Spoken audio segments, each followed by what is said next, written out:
오늘 우리에게 주시는 하나님 말씀은 다니엘 7장 1절에서 14절입니다. 바벨론 벨사살 왕 원년에 다니엘이 그의 침상에서 꿈을 꾸며 머릿속으로 환상을 받고 그 꿈을 기록하며 그 일의 대략을 진술하니라.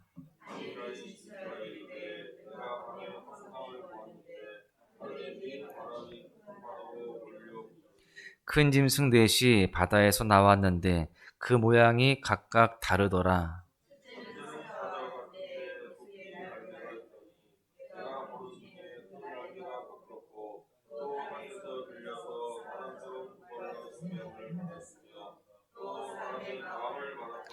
또 보니 다른 짐승 곧 둘째는 곰과 같은데 그것이 몸 한쪽을 들었고 그 입의 잇사이에는 새 갈빗대가 물렸는데 그것에게 말하는 자들이 있어 이르기를 일어나서 많은 고기를 먹으라 하였더라.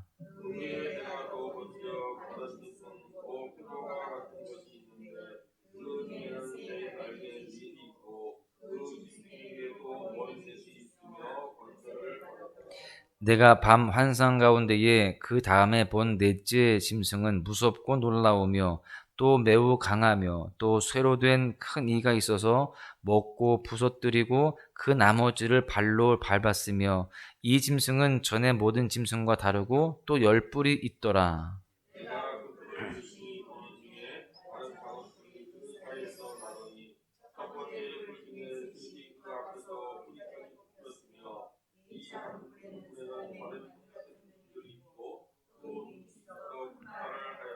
내가 보니 왕자가 놓이고 옛적부터 항상 계신 이가 좌정하셨는데 그의 옷은 희기가 눈 같고 그의 머리털은 깨끗한 양의 털 같고 그의 보좌는 불꽃이요 그의 바퀴는 타오르는 불이며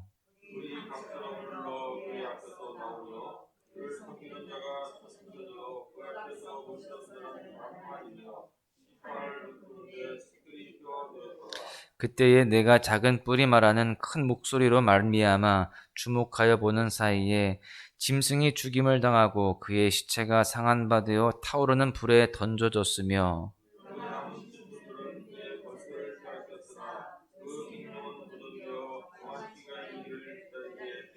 내가 또 밤 환상 중에 보니 인자 같은 이가 하늘 구름을 타고 와서 옛적부터 항상 계신 이에게 나아가 그 앞으로 인도되매 그에게 권세와 영광과 나라를 주고 모든 백성과 나라들과 다른 언어를 말하는 모든 자들이 그를 섬기게 하였으니 그의 권세는 소멸되지 아니하는 영원한 권세요 그의 나라는 멸망하지 아니할 것이니라. 아멘. 오늘 본문인 다니엘서 7장을 시작으로 이제부터 다니엘서의 내용은 이제껏 왕의 꿈을 해석하던 다니엘이 직접 꿈을 꾸며 그가 본 환상의 내용을 기록하고 있습니다. 그러니까 이제 7장부터 마지막 12장까지는요, 다니엘이 본 환상에 대한 기록들로 구성이 되어 있는 것입니다. 특별히 이 다니엘이 받은 환상이 크게 4가지로 나누어지는데 그 중에 첫 번째 환상이 우리가 오늘과 내일 함께 볼 7장에 기록이 되어 있습니다. 본문 1장을 보시면 7장의 환상은 바벨론 벨사살 왕 원년에 주어졌다 이렇게 기록합니다. 바벨론 벨사살 왕 원년에 다니엘이 그의 침상에서 꿈을 꾸며 머릿속으로 환상을 받고 그 꿈을 기록하며 그 일의 대략을 진술하니라. 여러분, 이때는 BC 533년으로서 우리가 어제까지 본 6장의 다리오 왕의 때보다도 10년이나 앞선 때입니다. 이 환상을 보시면 4가지의 짐승이 나오는데 이 4짐승은 바다에서 나오지만 서로 다른 모습을 하고 있다라고 그렇게 기록이 되어 있습니다.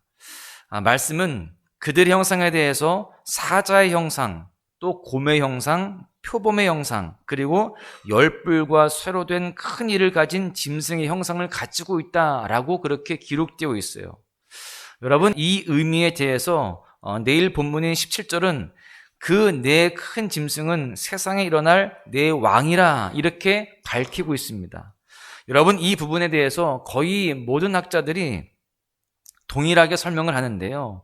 이 내 강력한 왕, 즉 이것은 내 왕국을 의미하는데 이것에 대해서 느부갓네살 왕이 꿈에 본 큰 신상의 네 부분을 들어서 설명을 하죠. 그래서 첫째 짐승은 바벨론 제국을 의미하고요. 또 둘째 짐승은 메대와 바사 제국을 의미하고 셋째 짐승은 헬라 제국을 의미하고 마지막으로 열불과 쇠로 된 큰 이를 가진 짐승은 로마 제국을 의미한다라고 그렇게 설명합니다.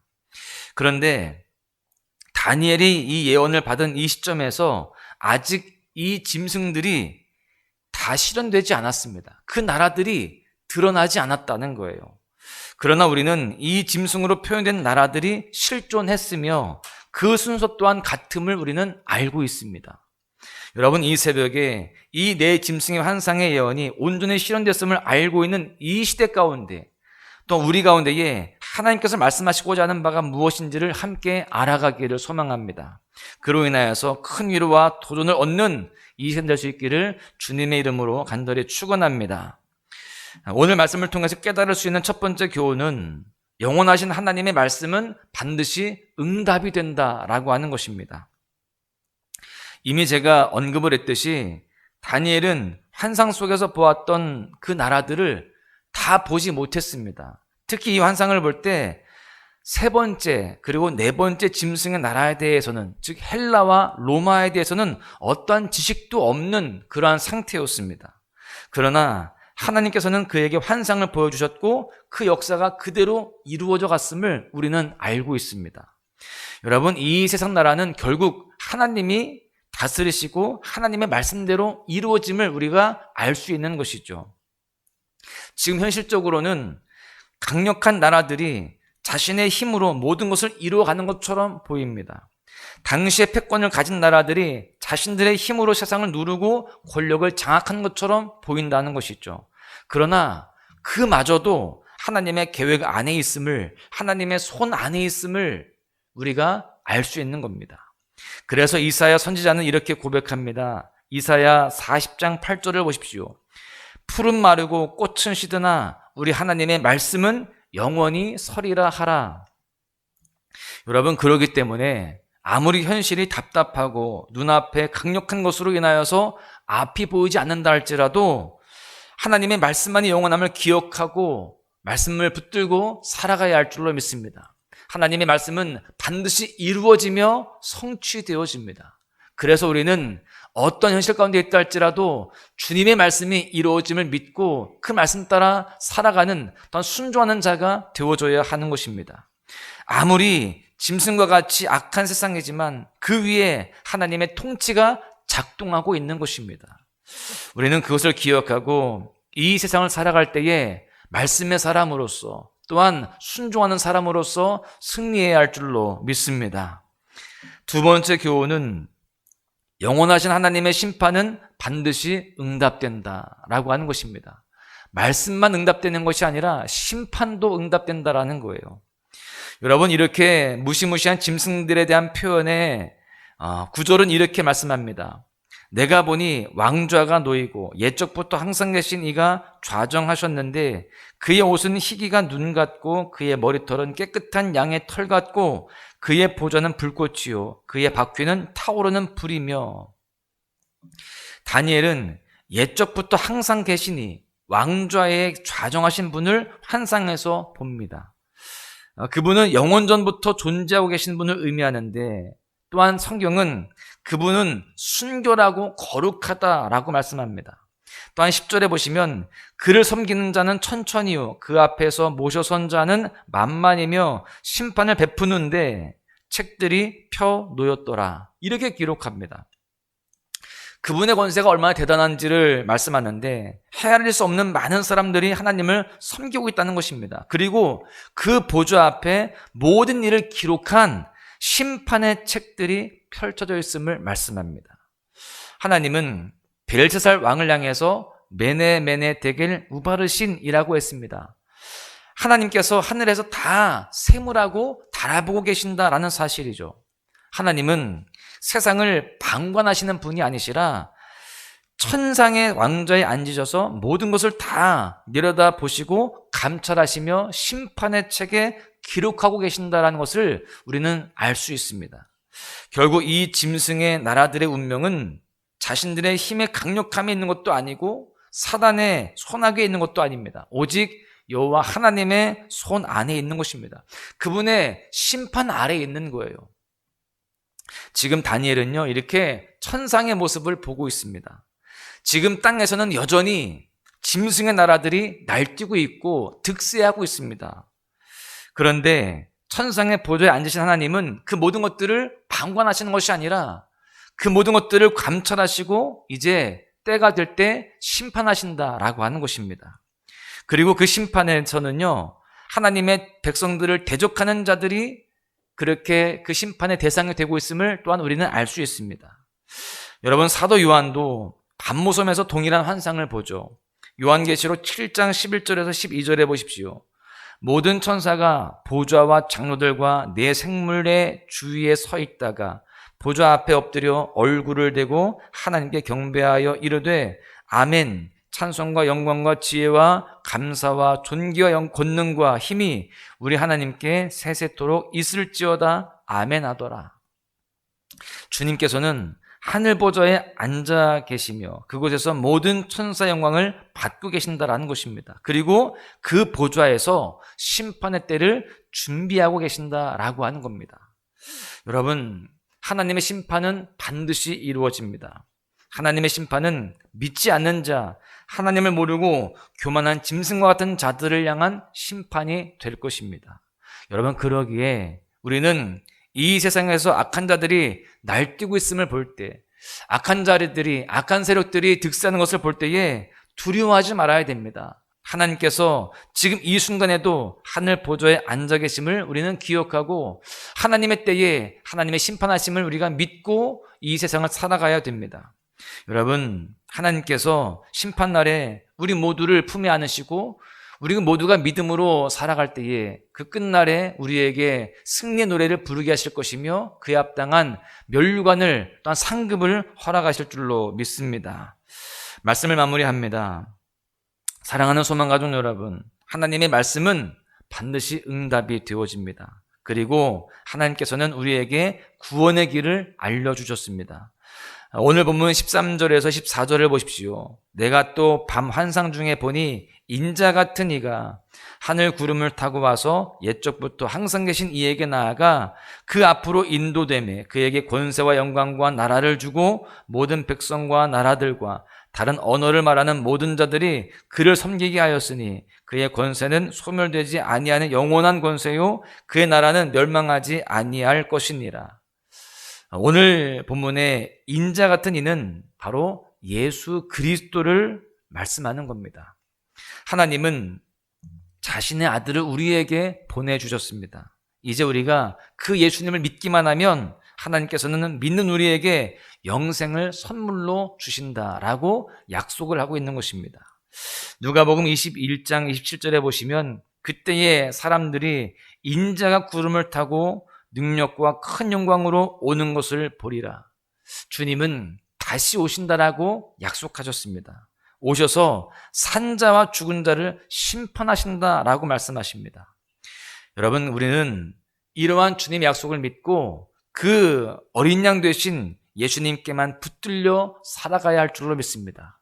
그 주님을 믿고 의지하며 주님 안에 거하는 삶을 살아가야 되는 것이죠. 그럴 때에 하나님은 우리를 생명수 샘으로 인도하시며 그 심판을 통해서 우리의 모든 눈물을 씻어주시겠노라 라고 약속을 하십니다. 요한계시록 7장 17절에 보십시오. 이는 보좌 가운데에 계신 어린 양이 그들의 목자가 되사 생명수 샘으로 인도하시고 하나님께서 그들의 눈에서 모든 눈물을 씻어주실 것임이라. 여러분, 그러기에 우리 모두가 하나님의 말씀이 신실하심을 믿고 하나님의 최후 승리를 믿음으로 우리가 목자 되신 주님과 동행하는 삶을 살아가야 할 줄로 믿습니다. 하나님의 말씀은 영원하고 하나님의 심판은 반드시 이루어집니다. 우리가 그 사실을 믿고 오늘 하루도 영원하신 그 주님과 동행함으로 이 험한 세상 가운데 짐승들이 날뛰고 있는 그러한 세상과 같은 그러한 모습 속에서도 최후 승리를 누리는 우리 모두가 되어져야 할 줄로 믿습니다. 오늘 하루도 그렇게 믿음으로 승리하며 주님과 동행하시기를 주님의 이름으로 간절히 축원합니다. 기도할 수 있는데 왜 걱정하십니까? 기도하면서 왜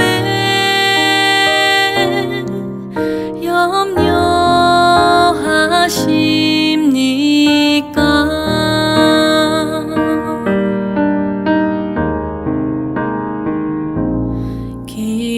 기도할 수 있는데 왜 실망하십니까?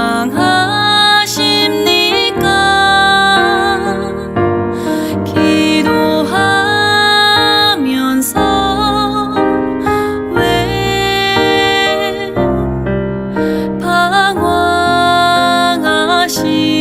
방황하십니까? 주님 앞에 무릎 꿇고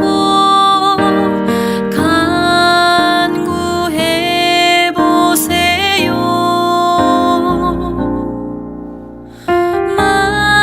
마음을 정결하게 뜻을 다하여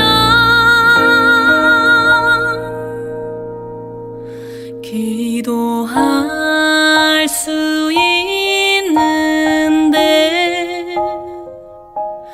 왜 걱정하